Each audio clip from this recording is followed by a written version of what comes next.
Assalamualaikum warahmatullahi wabarakatuh. Perkenalkan saya Devi Rahmawati SPD, calon guru penggerak angkatan 9. Kali ini saya akan membahas tentang aksi nyata modul 1.4, yaitu tentang budaya positif. Sebelum saya menyebarkan pemahaman disiplin positif kepada rekan guru saya akan memperkenalkan SD Negeri 1 Alu 2 yang ada di Kota Langsa. SD Negeri 1 Alu 2 terletak di Desa Alu 2, Kecamatan Langsa Baru, Kota Langsa, Provinsi Aceh, di mana terdiri dari 23 guru dan 3 tendi dan merupakan salah satu sekolah penggerak yang ada di Kota Langsa.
Berikut merupakan penyebaran pemahaman disiplin positif kepada rekan guru saya di SD Negeri 1 Alu 2 Langsa.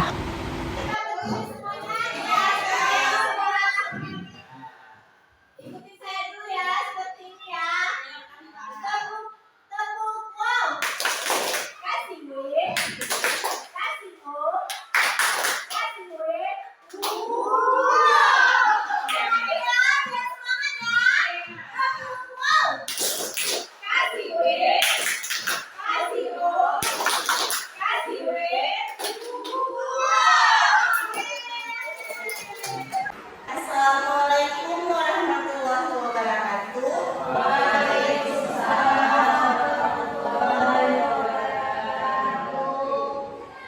Alhamdulillah, alhamdulillahirabbil alamin, wassalatu wassalamu ala asrofil anbiya'i wal mursalin wa ala alihi wa sahbihi ajmain.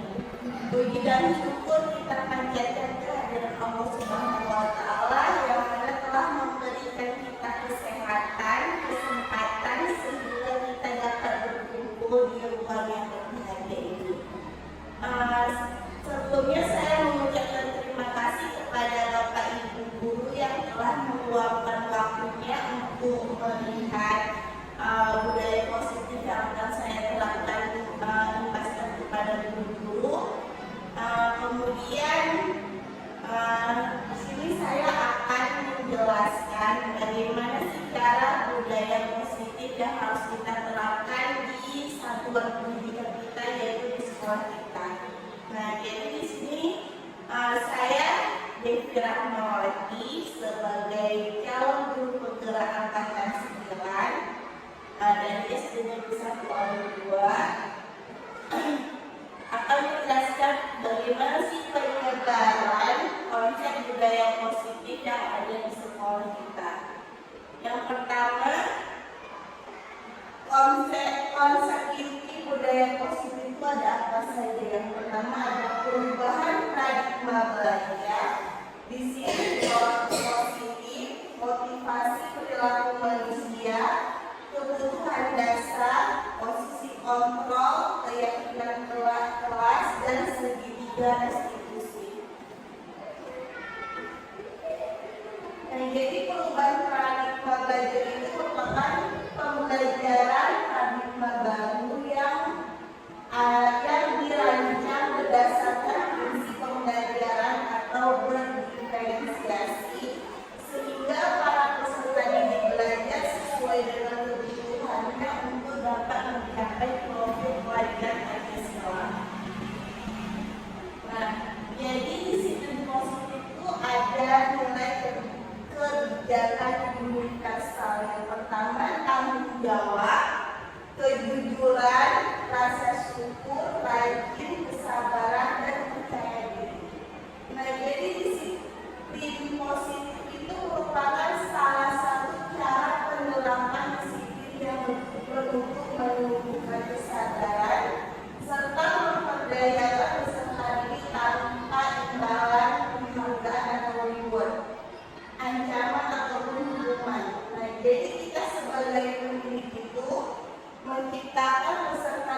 tadi tanggung jawab, kejujuran, rasa syukur, rajin, kesabaran, dan percaya diri.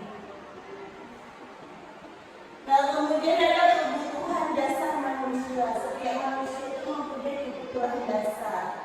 Jadi kebutuhan dasar manusia itu merupakan segala sesuatu yang kita lakukan untuk mendapatkan apa yang kita inginkan. Seluruh tindakan kita memiliki tujuan tertentu agar dapat memenuhi kebutuhan dasar kita. Nah, jadi ada 5 kebutuhan dasar manusia. Yang pertama, bertahan hidup, kasih sayang dan rasa diterima, penguasaan, kebebasan, dan kesenangan. Contohnya bertahan hidup itu seperti kita harus memiliki makanan, pakaian, tempat tinggal, keamanan, dan kesehatan. Kemudian ada kasih sayang dan rasa ingin diterima. Rasa diterima itu seperti kita ingin dipedulikan, berbagi, kerjasama, menjadi bagian dari kelompok. Kemudian penguasaan, harga diri, keinginan untuk dianggap memimpin, berprestasi, diakui ataupun didengar. Kemudian ada kebebasan, contohnya itu seperti kita dapat mandiri, memiliki pilihan, mencoba hal baru, mampu mengendalikan arah diri, dan yang terakhir yaitu kebutuhan dasar manusia, yaitu kesenangan, yaitu contohnya seperti bermain, humoris, antusias, dan tertawa. Kemudian ada motivasi perilaku manusia.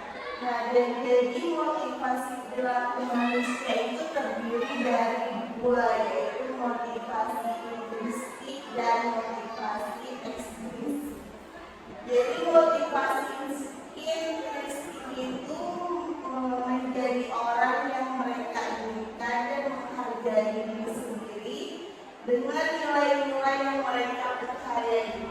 Kemudian ada motivasi ekstrinsik, yaitu motivasi yang ada di luar kita untuk menghindari ketidaknyamanan atau hubungan, untuk mendapatkan imbalan atau penghargaan dari orang lain. Kemudian ada seperti hukuman.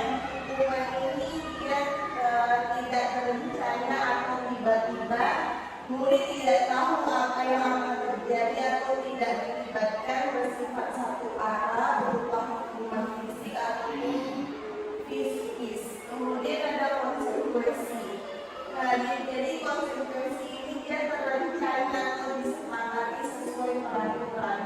Murid dibuat tidak nyaman, sikap guru selalu memonitor murid. Kemudian ada restitusi. Restitusi ini proses penciptaan kondisi bagi murid untuk memperbaiki kesalahan, proses kolaboratif yang mengajarkan murid untuk mencari solusi sendiri.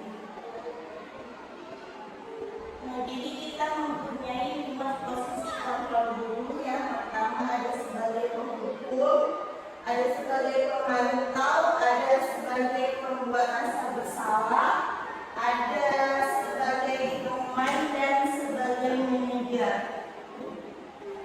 Nah, contoh penerapan 5 posisi kontrol guru itu contohnya ada kasus seperti ini. Siswa tidak memakai atribut lengkap saat upacara bendera. Nah, yang pertama ada posisi penghukum. Posisi penghukum itu kayak kita memberikan hukuman kepada anak hormat pada bendera selama 1 jam. Ketika kasus yang di atas ini terjadi kepada anak kita dan kita memberikan hukuman kepada mereka seperti hormat pada bendera selama 1 jam, itu disebut sebagai posisi seorang guru, yaitu posisi penghukum. Kemudian ada posisi pembuat rasa bersalah. Dari kasus di atas tersebut, misalnya kita menjelaskan berapa kali ibu atau bapak harus memberitahu kamu selalu saja mengecewakan ibu dan bapak.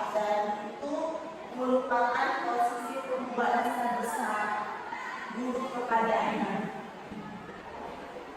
Kemudian ada posisi kontrol sebagai teman, contohnya seperti kita mengucapkan kata, ayo dong ikuti aturan sekolah, tolong bantu ibu atau bapak ya sekali. Ya sudah, tidak apa-apa, lain kali jangan sampai berbuat seperti ini lagi. Itu sebagai posisi teman. Kemudian ada posisi guru, yaitu sebagai posisi pemantau. Contohnya seperti kita mengucapkan kata, kamu sudah melanggar peraturan sekolah, kamu tahu konsekuensinya. Setelah upacara kamu beri atributnya untuk operasi dan jangan diulangi lagi. Nah, itu posisi guru sebagai pemantau. Kemudian yang terakhir, posisi guru sebagai manajer. Nah, jadi posisi guru sebagai manajer ini yang sangat baik dari sekian 4 posisi kontrol tadinya, yaitu kita bisa menanyakan dulu kesalahan yang dilakukan seperti apa, apakah kamu tahu kesalahanmu. Kemudian kita tanyakan juga kira-kira bagaimana kamu memperbaiki kesalahanmu. Jadi di sini tidak ada kata-kata menghukum dan tidak ada kata-kata yang menyakiti hati anak tersebut. Jadi kita mencari tahu dulu apa sih kesalahan dia ini dan bagaimana sih cara dia memperbaiki masalah tersebut. Kemudian ada pertanyaan seperti ini, Bapak Ibu. Misalnya saya kecewa sekali dengan kamu, kira-kira posisi kamu seperti apa yang terjadi di kalimat ini? Posisi kontrol membuat rasa bersalah, ya, membuat rasa bersalah. Kemudian ada pertanyaan seperti apa rencanamu untuk menyelesaikan masalah ini? Ini termasuk posisi kontrol seperti apa? Ini benar sekali posisi guru sebagai seorang manajer. Kita menanyakan dulu kesalahan dia itu seperti apa, baru kita menanyakan solusinya bagaimana. Nah, kemudian masuk ke tahap keyakinan kelas. Nah, mengapa keyakinan kelas bukan peraturan kelas? Nah, jadi pembentukan keyakinan kelas itu terdiri dari yang pertama, kata-katanya harus bersifat abstrak atau ringkas, berupa pernyataan universal, dibuat dalam pernyataan positif, sedikit saja agar mudah diingat, sesuai dengan kondisi kelas dan sekolah, sehingga mudah diterapkan, dan terakhir semua warga kelas dilibatkan saat membuat keyakinan kelas. Kemudian ada segitiga restitusi. Nah, jadi segitiga restitusi ini merupakan suatu proses dialog yang dijalankan oleh guru agar dapat menghasilkan murid yang mandiri dan bertanggung jawab. Nah, jadi segitiga restitusi ini terdiri dari yang pertama, menstabilkan identitas, yang kedua, validasi tindakan yang salah, dan yang ketiga, menanyakan keyakinan kelasnya.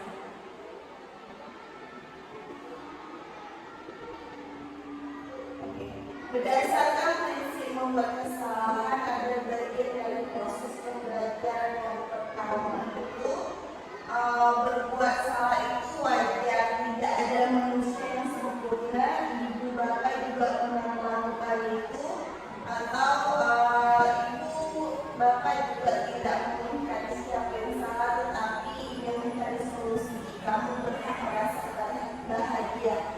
Jadi untuk menjadi seorang manajer itu, jadi untuk menjadi posisi kontrol sebagai seorang manajer itu kita harus mengikuti 3 tahap segitiga restitusi. Yang pertama, menstabilkan identitas. Jadi kita harus menanyakan dulu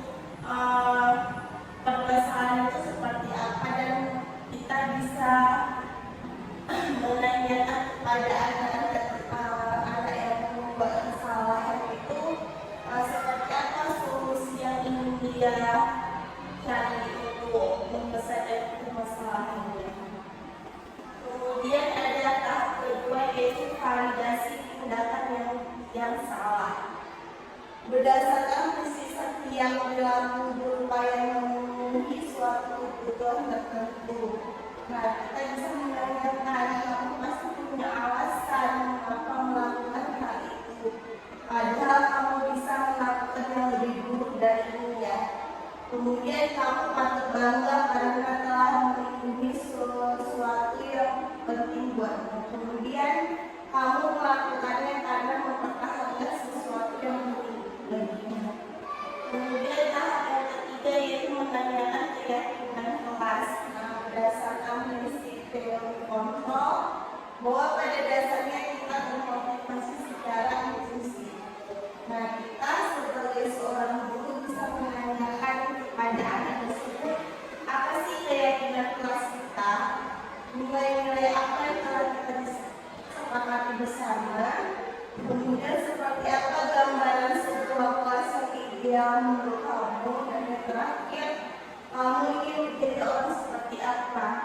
Jadi kita menanyakan keempat hal ini kepada anak tersebut untuk menstabilkan segitiga restitusi yang kita terapkan tadi.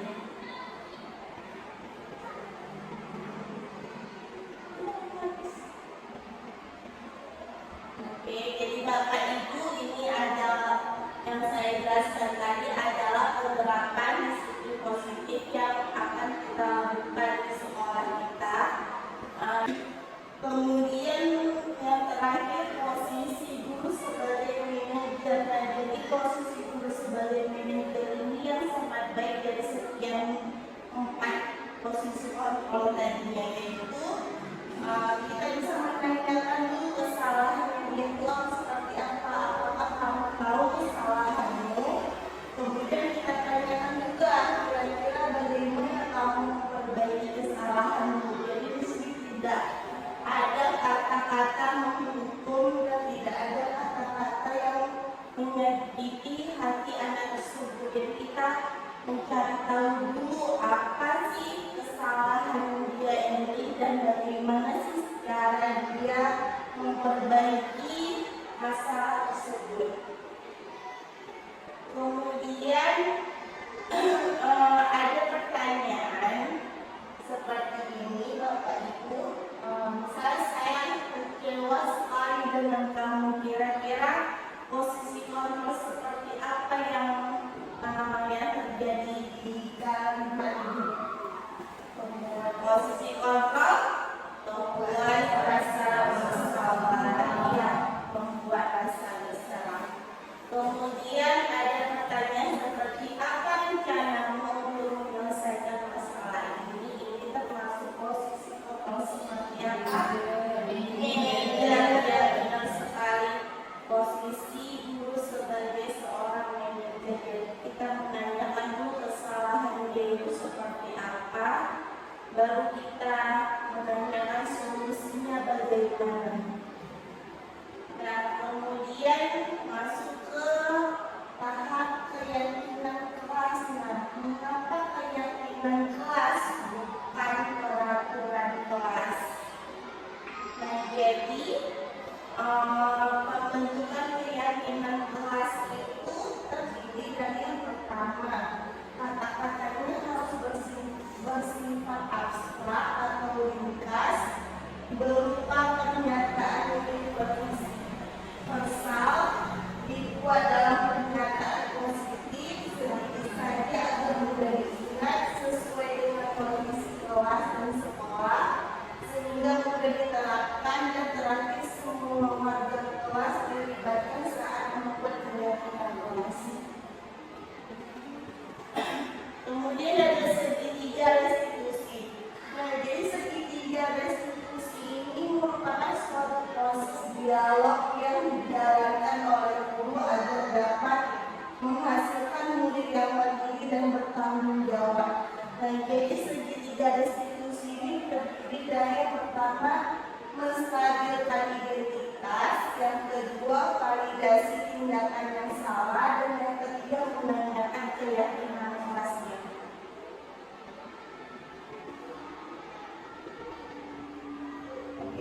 Berdasarkan prinsip membuat kesalahan ada bagian dari proses pembelajaran yang pertama itu berbuat salah itu wajar, tidak ada manusia yang sempurna. Ibu bapak juga pernah melakukan itu, atau ibu bapak juga tidak melihat siapa yang salah, tetapi ingin mencari solusi. Kamu berhak merasakan bahagia.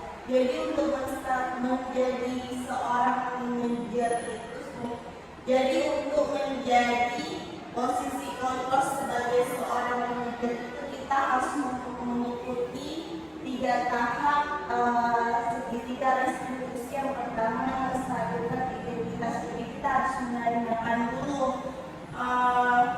permasalahan itu seperti apa, dan kita bisa menanyakan kepada anak yang membuat kesalahan itu seperti apa solusi yang ingin dia cari untuk menyelesaikan permasalahannya. Kemudian ada tahap kedua, yaitu validasi tindakan yang salah. Berdasarkan prinsip yang berlaku berupaya memenuhi suatu kebutuhan tertentu. Nah, kita bisa menanyakan, kamu pasti punya alasan mengapa melakukan hal itu, padahal kamu bisa melakukan yang lebih buruk darinya. Kemudian kamu patut bangga karena telah memenuhi sesuatu yang penting buatmu. Kemudian kamu melakukannya karena mempertahankan sesuatu yang penting bagimu. Kemudian tahap yang ketiga yaitu menanyakan keyakinan kelas. Berdasarkan prinsip teori kontrol, bahwa pada dasarnya kita berkomunikasi secara inklusif.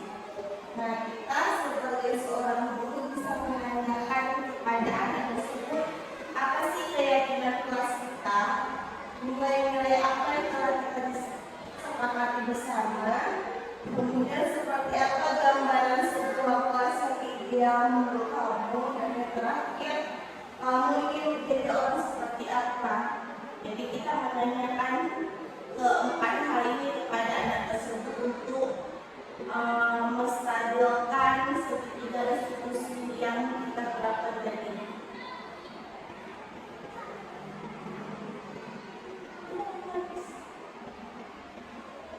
Oke, jadi Bapak Ibu, ini adalah yang saya jelaskan tadi adalah penerapan disiplin positif yang akan kita lakukan di sekolah kita. Beberapa budaya positif yang telah diterapkan di SD Negeri 1 Alu 2 diantaranya kesepakatan kelas, salam saat memasuki sekolah, membaca Yasin setiap Jumat, memiliki posisi kontrol, menerapkan segitiga restitusi dalam menyelesaikan sebuah masalah di dalam kelas. Selamat pagi anak ibu semuanya, Pak. Oke, apa kabar anak ibu semuanya, sehat hari ini? Ya, walaupun hujan yang datang tidak banyak, tapi kita harus tetap semangat belajar. Coba kita sebelum mulai menyepakati kelas kita pada hari ini, kita ice breaking dulu, bisa? Ice breaking dulu yang tepuk fokus. Ayo, 1, 2, 3, tepuk fokus.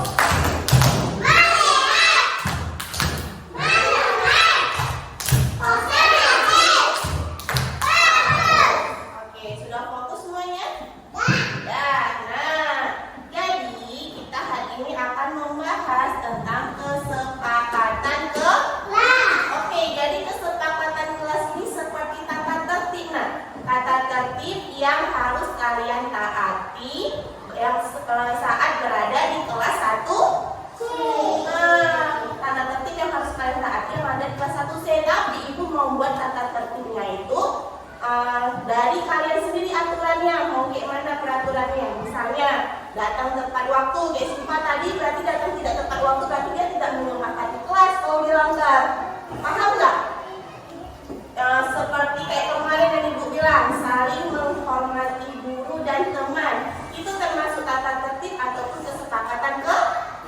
Ya, nah jadi kira-kira ibu mau buat nih kesepakatan kelas yang pertama. Kira-kira apa yang kita membuat kesepakatan kelas yang pertama? Kayak tadi Siva, biasanya kan kita kalau ke sekolah itu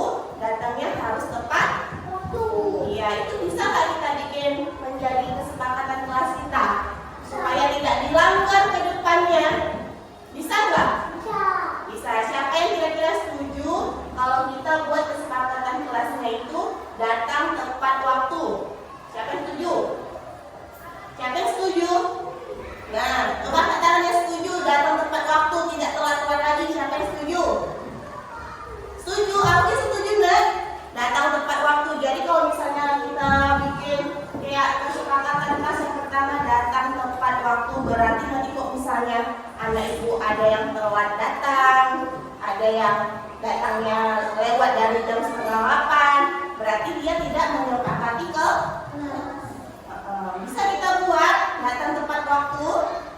Bisa? Bisa. Yang lain bisa? Bisa. Oke, yang pertama datang tepat waktu. Nah, datang tepat.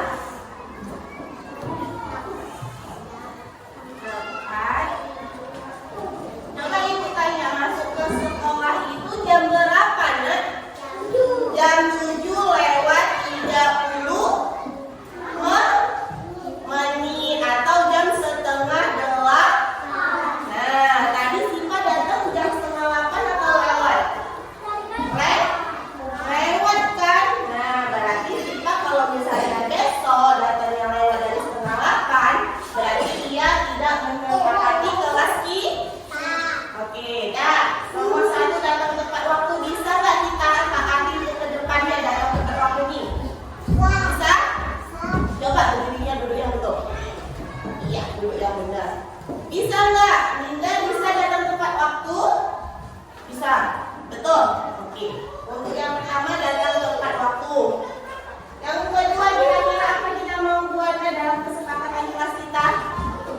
Kalau misalnya tidak berantem di dalam kelas, tidak ribut di dalam kelas, boleh nggak kita buat? Boleh nggak, Nak? Yang kayak kemarin ibu bilang, kalau di dalam kelas itu kita harus menghormati guru dengan cara tidak berbicara. Dan semangat dong, supaya tidak berbicara saat ibu guru menjelaskan. Ya, bisa kita bikin kesepakatan itu untuk kelas kita? Benar bisa? Kalau misalnya nanti udah ibu bikin menghargai guru seketika belajar tidak berbicara, tiba-tiba nanti dia sama Nabil berbicara ketika ibu gurunya menjelaskan, kira-kira dapat hukuman atau sanksi? Boleh nggak ibu kasih teguran nantinya? Boleh? Nggak bisa? Misalnya nih ibu jelasin, ibu 1 tambah 1 2, 5 tambah 5 10, tiba-tiba di belakang dia sama Nabil ngobrol ketika ibunya berbicara, berarti kan mereka tidak menyepakati kelas kita kan? Apa yang telah kita buat? Salah satunya menghormati guru. Iya, salah satunya menghormati guru. Nanti ibu tegur, marah enggak? Bukan, maksudnya kalau ibu tegur kalian nanti saat ibu menjelaskan, kalian bisa terima enggak? Bisa. Jangan marah kalau ibu tegur nanti ya. Bisa. Setuju kita bikin menghormati guru? Siapa yang setuju? Angkat tangannya. Dia setuju? Berarti kita di kelas 1C itu harus menghormati guru. Oke, yang kedua kita menghormati guru. Jangan ngantuk anak ibu. Ngantuk jadi kenapa? Karena ibu marah tadi? Enggak kan?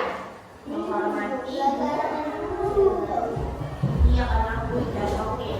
Ibu mau tanya nih, cara menghormati guru itu seperti apa, Nak? Tadi ibu bilang. Ibu menjelaskan, iya benar sekali sih Pak. Tidak berbicara saat ibu menjelaskan. Itu salah satu menghormati guru. Seperti sopan santun, masuk kelas mengucapkan salam ketika ada gurunya. Pas gurunya lagi menjelaskan, misal Akbar mau kamar mandi, izin dulu sama ibunya, itu adalah salah satu contoh menghormati guru. Iya, menghormati guru. Selain menghormati guru, kita menghormati siapa lagi, Nak, yang ada di kelas ini? Iya, betul kali, Hafiz. Menghormati teman-teman. Ya, menghormati teman-teman dengan cara apa, Nak? Tidak saling mengejek. Iya,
Terus apa lagi supaya lokal kita itu bersih? Supaya lokal kita itu bersih, gimana caranya? Jangan, iya benar kali, jangan membuang sampah sembarangan.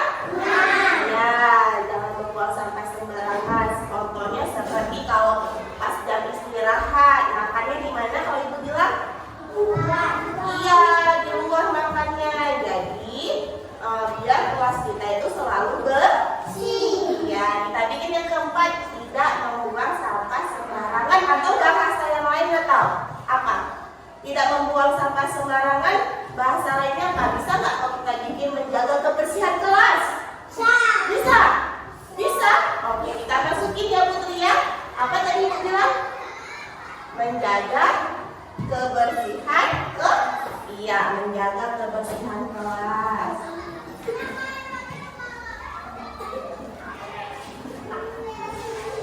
Menjaga suaranya anak ibu seperti yang nomor 2 tadi harus menghormati guru.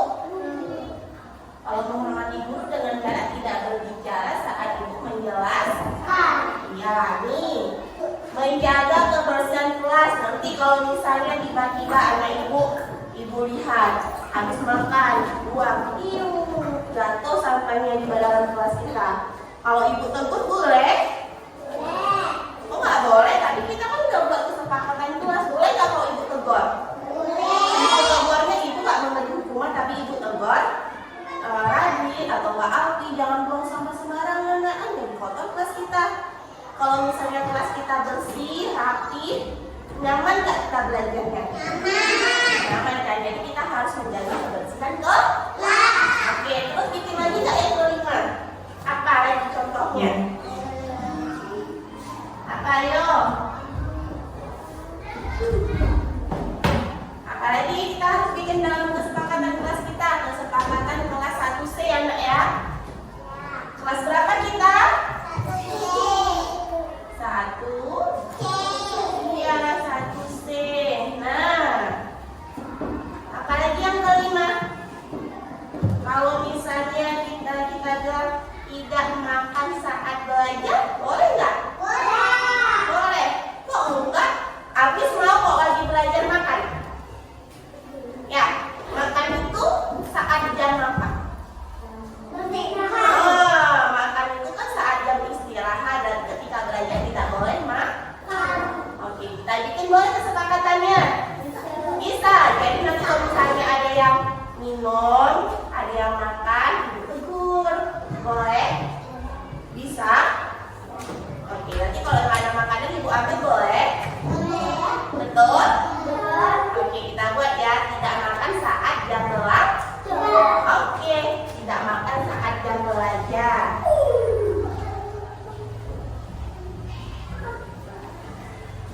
Tidak makan, minum boleh nggak saat jam belajar? Tidak makan dan minum saat jam belajar.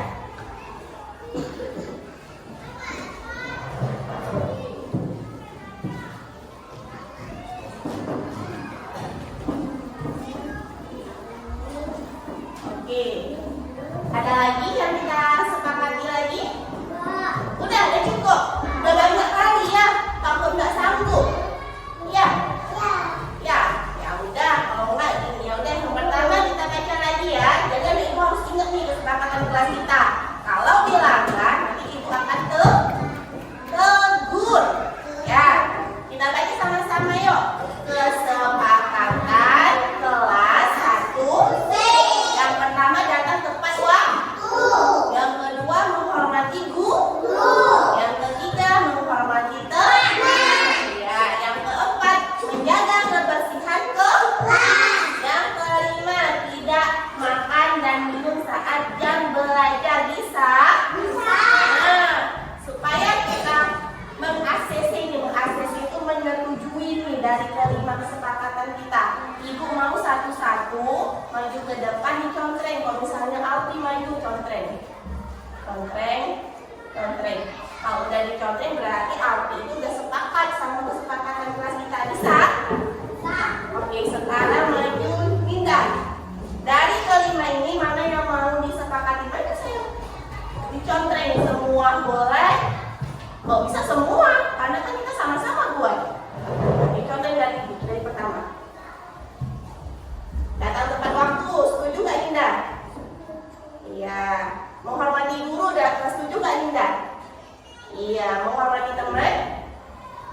keempat, menjaga kebersihan kelas.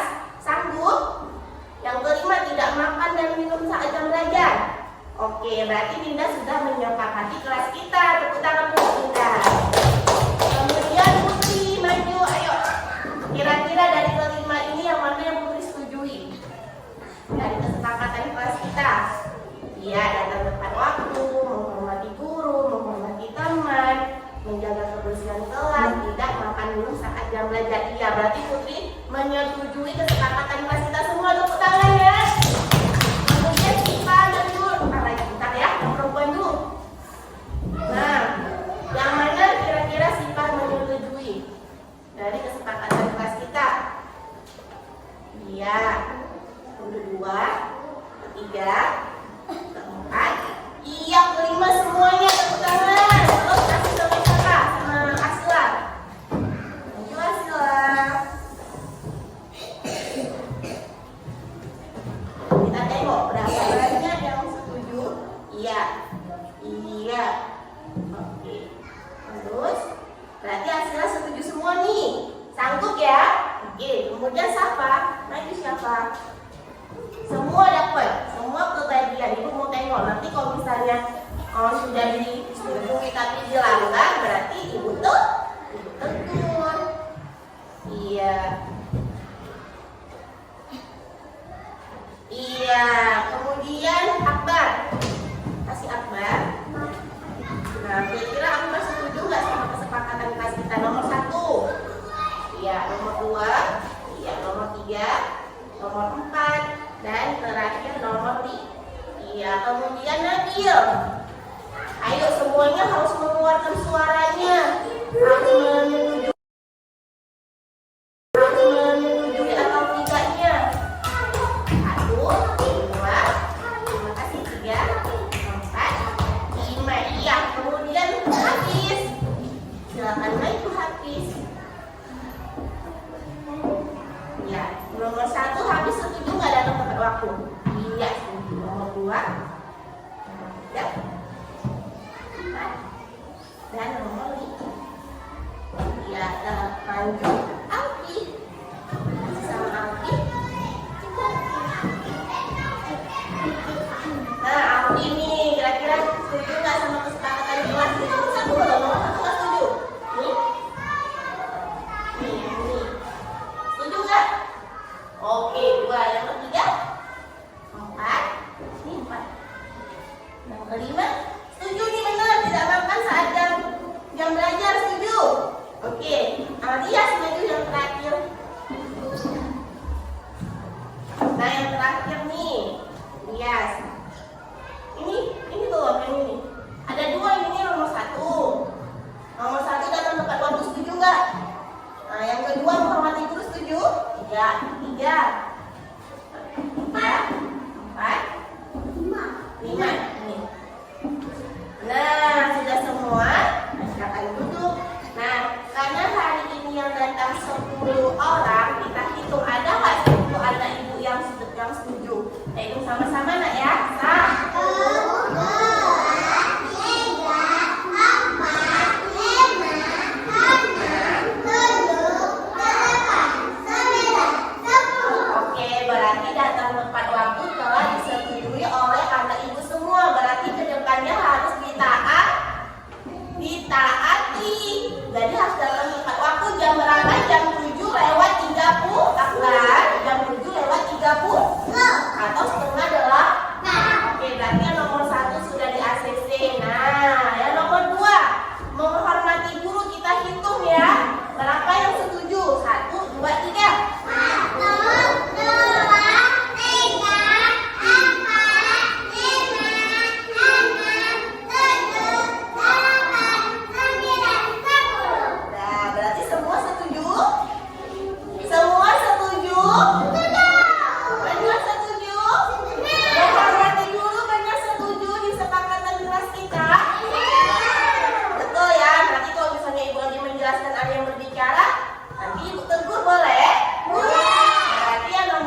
10. Nah, berarti menjaga kebersihan kelas sudah disepakati oleh seluruh anak ibu. Jadi tidak ada lagi yang membuang sampah sembarangan.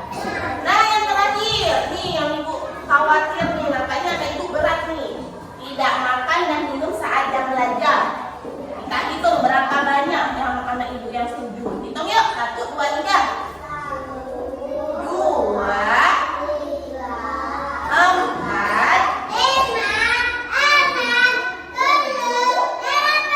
9. Nah, 10 juga loh ini yang setuju. Kira-kira bisa nggak anak ibu jam belajar tak boleh makan minum?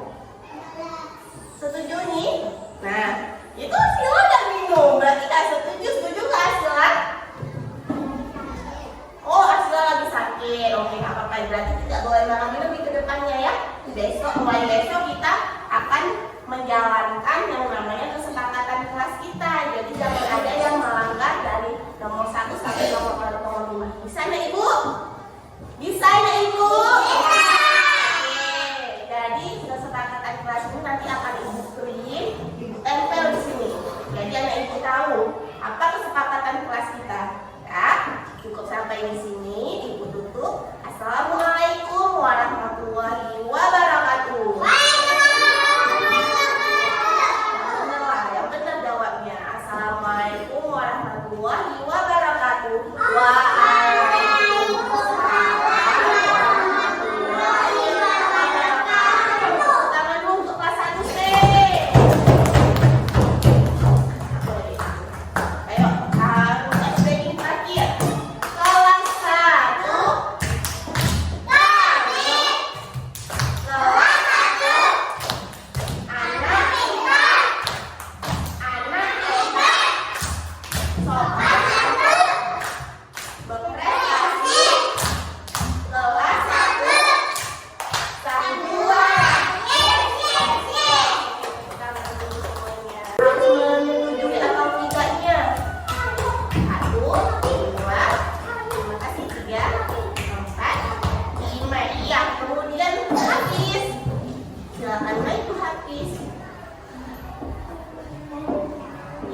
Nomor 1 habis setuju nggak datang tepat waktu? Iya setuju. Nomor 2 ya. Dan nomor 5 ya lanjut Alfi. Sama Alfi. Nah Alfi nih kira-kira setuju nggak sama kesepakatan kelas? Ini nomor 1 loh, nomor 1 nggak setuju. Nih setuju nggak? Oke, 2. Yang ketiga 4. Ini 4. Yang kelima setuju nih benar, tidak makan saat jam belajar, setuju. Oke, Dia setuju yang terakhir. Nah yang terakhir nih Dias. Ini tuh yang ini. Ada 2 ini nomor 1. Nomor 1 datang tepat waktu, setuju nggak? Nah yang kedua menghormati guru, setuju? 3. 4,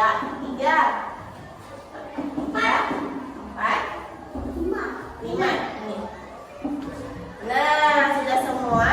Silakan duduk. Nah, karena hari ini yang datang 10 orang, kita hitung ada nggak 10 anak ibu yang setuju? Kita hitung sama-sama nak ya. 1, 2, 3, 4, 5, 6, 7, 8, 9, 10.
misalnya ke depan, Alfi, jadi nanti nih menghormati teman. Misal ke depan nanti Alfi berantem sama teman, berarti ibu tegur ya. Bisa? Ibu tegur, ibu panggil ke depan, ibu tanyain apa sih permasalahannya, kenapa berantem. Berarti tidak menyepakati kelas ini. Oke, yang kedua, yang keempat. Yang keempat, menjaga kebersihan kelas. Oke, kita hitung nih ada berapa yang setuju. Yuk, hitung sama-sama. 1, 2, 3.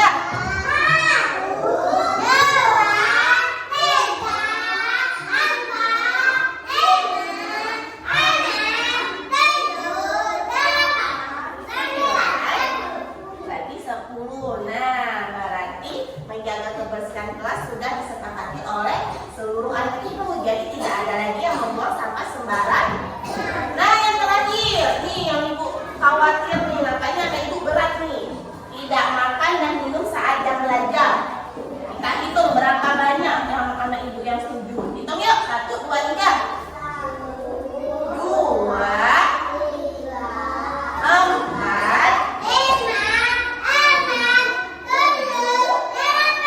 9. Nah, 10 juga loh ini yang setuju. Kira-kira bisa nggak anak ibu jam belajar tak boleh makan minum? Setuju nih? Nah, itu Sila dan minum. Berarti nggak setuju. Setuju nggak Sila? Oh, Sila lagi sakit. Oke, nggak apa-apa. Berarti tidak boleh makan minum di kedepannya ya. Mulai besok kita akan menjalankan yang namanya kesepakatan kelas kita. Jadi jangan ada yang melanggar dari nomor 1 sampai nomor 5. Bisa nggak Ibu? Bisa nggak Ibu? Oke. Jadi kesepakatan kelas ini nanti akan Ibu print, Ibu tempel di sini. Jadi anak Ibu tahu apa kesepakatan kelas kita. Ya, cukup sampai di sini. Ibu tutup. Assalamualaikum warahmatullahi wabarakatuh. Yang benar jawabnya. Assalamualaikum warahmatullahi wabarakatuh. Waalaikumsalam warahmatullahi wabarakatuh. Tepuk tangan dulu untuk kelas 1C. Ayo, harus explaining terakhir. Kelas 1.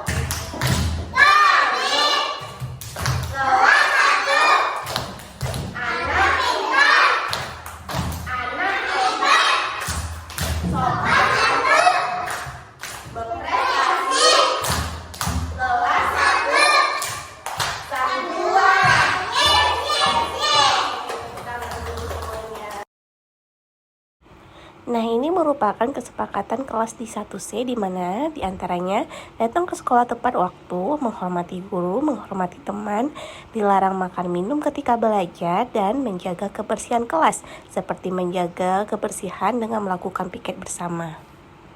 Pembentukan kesepakatan kelas dibuat dengan cara bersifat abstrak, berupa pernyataan universal, dibuat dalam pernyataan positif, sedikit saja agar mudah dipahami dan diingat, sesuai dengan kondisi kelas dan sekolah sehingga mudah diterapkan, dan semua warga kelas dilibatkan saat membuat keyakinan kelas. Nah, ini merupakan salah satu contoh budaya positif yang telah kami terapkan di SD Negeri 1 Alu 2, di mana salam saat memasuki sekolah.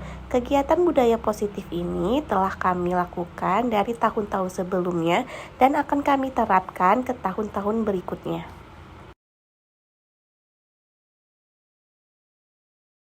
Selanjutnya, budaya positif yang telah kami terapkan di SD Negeri 1 Alu 2 yaitu membaca Yasin setiap hari Jumat.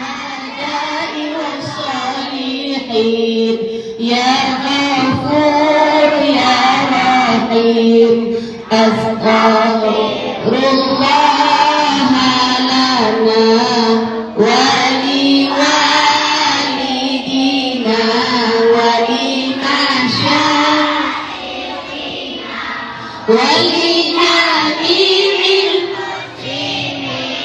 wa lijami'il awliya'i wasyuhada'i wassalihin. Ya Ghafur ya Rahim, astaghfirullah lana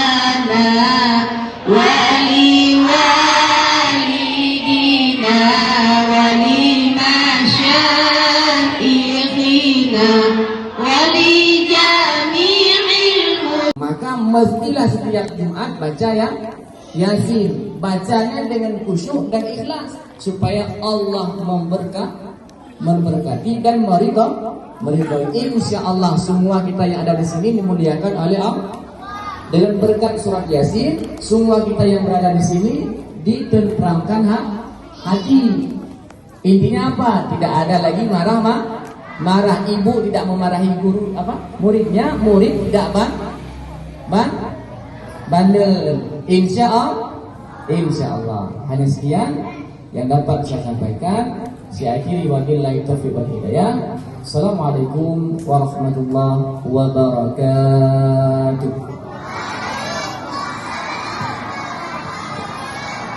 Putri, Ibu mau tanya, Putri kenapa hari ini datangnya telat?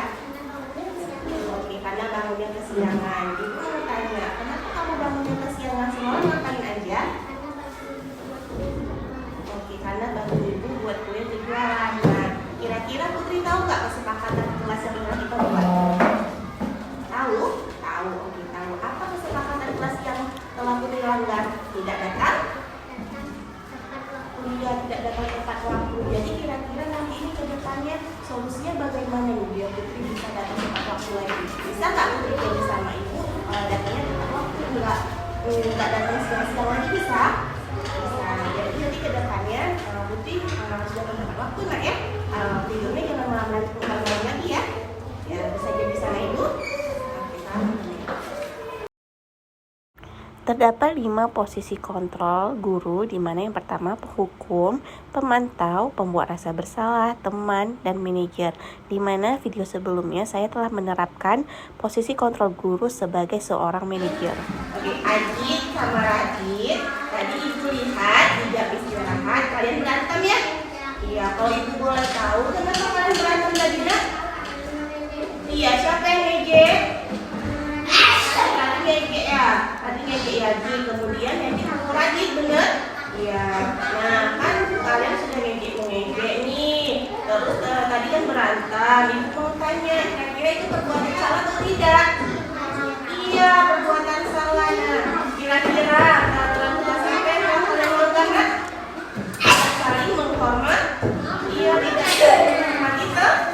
Iya, tidak saling menghormati teman. Kalian sudah menyadari kesalahan kalian. Nah, kira-kira solusi apa yang bisa kita ambil supaya kalian tidak berantem lagi? Saling meminta? Iya, saling meminta maaf. Tak salah yang mana tadi? Yang mana salamannya saling meminta maaf? Ya, saling meminta maaf. Jadi Selanjutnya, kita sebagai seorang guru harus dapat menyelesaikan sebuah permasalahan dengan segitiga restitusi, di mana suatu proses dialog yang dijalankan oleh guru agar dapat menghasilkan murid yang mandiri dan bertanggung jawab. Di mana segitiga restitusi terdapat 3 tahapan. Yang pertama, menstabilkan identitas berdasarkan prinsip membuat kesalahan adalah bagian dari proses sebuah pembelajaran. Kemudian pada tahap kedua, yakni validasi tindakan yang salah, di mana kita sebagai seorang guru dapat menanyakan beberapa pertanyaan kepada siswa kita. Misal, kamu pasti punya alasan mengapa melakukan hal itu. Kemudian pada tahapan yang ketiga, menanyakan keyakinan kelas. Nah, pada tahapan ini kita sebagai seorang guru dapat menanyakan apa keyakinan kelas kita, nilai-nilai apa saja yang telah disepakati bersama agar kedepannya anak tersebut dapat memahaminya. Jadi, kesimpulan dari video aksi nyata ini, yang pertama, penerapan budaya positif sebenarnya sudah dilakukan oleh beberapa guru yang ada di SD Negeri 1 Alur 2, dan saya berharap penerapan budaya positif ini dapat saya terapkan lebih lanjut lagi. Sekian dari video aksi nyata ini, saya ucapkan terima kasih dan saya tutup. Wabillahi taufiq wal hidayah. Wassalamualaikum warahmatullahi wabarakatuh.